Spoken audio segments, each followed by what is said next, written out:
ಅಧಿವೇಶನಗಳು ಇತಿಹಾಸ ತರಿಸ್ರಿ. ಸಂಭಾಜಿ ಮಹಾರಾಜ್ ಏನ್ ಹೇಳಿದ್ರು, ಮನ್ ಕಾ ಜೀತೆ ಜೀತ್ ಹೈ ಮನ್ ಕಿ ಹಾರೆ ಹಾರ್ ಅಂತ ಹೇಳಿ ಮಾತಾಡೋ ಯಾರ ಒಬ್ಬರಿದ್ರ ಅದು ಶರಣು ಸಲಗರ್. ಅವರಿಗಾದಂತ ಚಿತ್ರ ಹಿಂಸೆ ಬಿಡಿಸಿಟ್ಟವ ಯಾರ್ಯಾರು ಇದ್ರ ಅದು ಬೆಳಗಾವಿ ಅಧಿವೇಶನದೊಳಗೆ ಅದು ಶರಣು ಸಲಗರ್. ನನ್ನ ಬಗ್ಗೆ ನೀವು ಮೂವರು ಮುಸುರಿಗಾಗಿ ಯಾರಿಗೋ ಚೇಲಾಗಿರಿ ಮಾಡಿ ನೀವು ನನ್ನ ಹೆಸರು ಖರಾಬ್ ಮಾಡಕ್ಕೆ ಸಾಧ್ಯ ನಿಮ್ಮಿಂದ. ಸ್ನೇಹಿತರೆ, ಶರಣು ಸಲಗರ್ ಏನ್ ಮಾಡಿದನು? ಶರಣು ಸಲಗರ್ ಬೆಳಗಾವಿ ಅಧಿವೇಶನದೊಳಗ ಮರಾಠಿ ಸ್ಕೂಲ್ಗಳು ಬಂದ್ ಮಾಡೋಣ ಅಂತೇಳಿ ಸುಳ್ಳು ಅಪವಾದಿ ಪ್ರಾರಂಭ ಮಾಡಿದ್ರಿ.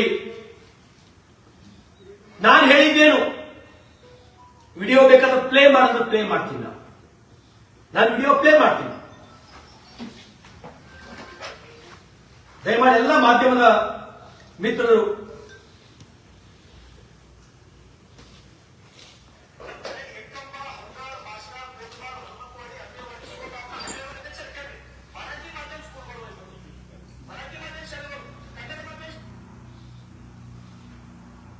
ಯಾರ ಮೊಬೈಲ್ ಹಚ್ಕೊಳ್ಳೋದು.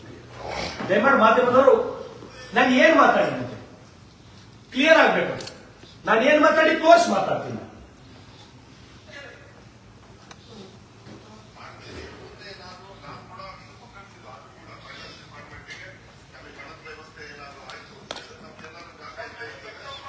ನೀವು ಇವ್ರು ಬಾಡಿ ಬಂದಿತ್ತಲ್ಲ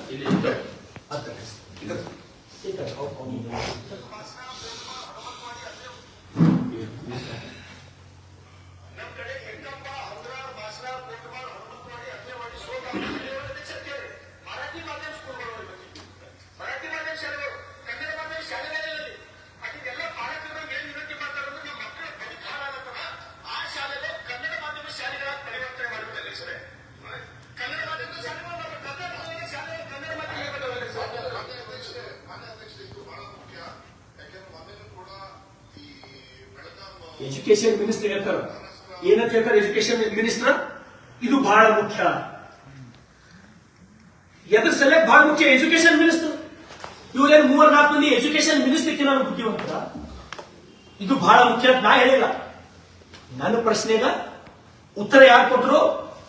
ಶಿಕ್ಷಣ ಸಚಿವರು. ನೀವೇ ಕೇಳಿದ್ರಿ. ಅದು ಬಹಳ ಮುಖ್ಯ. ನಾನು ಮಾಧ್ಯಮದ ಸ್ನೇಹಿತರಿಗೆ ವಿನಂತಿಯನ್ನು ಮಾಡ್ತೇನೆ.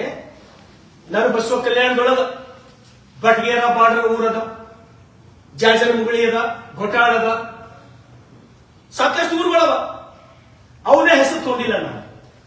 ನಾ ಯಾಕೆ ಹೆಸರು ತಗೊಂಡಿನಂದ್ರ ಯಾವ ಊರಿನ ಹೆಸರು ತಗೊಂಡಿನೋ ಅವ್ರು ನನ್ನ ಜೊತೆ ಹರ. ಅಲ್ಲಿ ಹೋದಾಗ ಶರಣು ಸಲಗರ್ ನೀನು ನಮ್ಮೂರ ಕನ್ನಡ ಮಾಧ್ಯಮ ಶಾಲೆ ಜರೂರಿ ಅದ. ಮಕ್ಕಳ ಭವಿಷ್ಯ ಹಾಳಾಲತ್ತದ.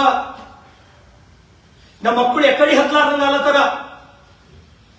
ವಿಶೇಷವಾಗಿ ಏನು ತೊಂದರೆ ಆಗತ್ತದಪ್ಪ ಮಕ್ಕಳಿಗೆ. ಮರಾಠಿ ಮಾಧ್ಯಮ ಇರೋದ್ರಿಂದ ಇನ್ನೊಂದು ಸ್ನೇಹಿತರ ನಿಮ್ಗೊಂದು ಫೋಟೋ ತೋರಿಸ್ತೀನಿ. ನಾನು ಹಂಗಾಳ ಊರಿಗೆ ಹೋಗಿ ನಾನು ಸರ್ ಜೋಶಿ ಸರ್ ಮಾಡಿದ ಸರ್ ಸೀನಿಯರ್ ಇದ್ದಿರ್ತಾವ. ನಾನು ಹಂಗಾಳ ಊರಿಗೆ ಹೋಗಿನಿ. ಅಲ್ಲೊಂದು ಮರಾಠಿ ಮಾಧ್ಯಮ ಸ್ಕೂಲ್ ಅದು. ನನಗೆ ಆ ಊರಿನ ಜನ ಎಲ್ಲರೂ ಬಂದು ನಿನಗೆ ಕೈ ಮುಗಿತೀವಪ್ಪ, ನಮಗ ಕನ್ನಡ ಮಾಧ್ಯಮ ಶಾಲೆ ಬೇಕು. ಆ ಇಡೀ ಶಾಲೆಯೊಳಗ ಎಷ್ಟು ಸ್ಟ್ರೆಂತ್ ಅದ? ಬರೀ 14 ಅಥವಾ 15 ಒಂದು ಸ್ಕೂಲ್ನೊಳಗ 30 ಟೀಚರ್. ಮಾಧ್ಯಮದ ಮಿತ್ರರಿಗೆ ನಾನು ಹೇಳಕ ನಂಗೆ ನೋವು ಅನಿಸ್ತದ. ಆ 30 ಟೀಚರ್ ಸಂಬಳ ಎಷ್ಟು ಕೊಡ್ತದ? 3 ಸೇರಿ 2,80,000. ಯಾರಿಗೆ 80, ಯಾರಿಗೆ 1 ಲಕ್ಷ, ಯಾರಿಗೆ 1 ಲಕ್ಷಕ್ಕಿಂತ ಮ್ಯಾಲ.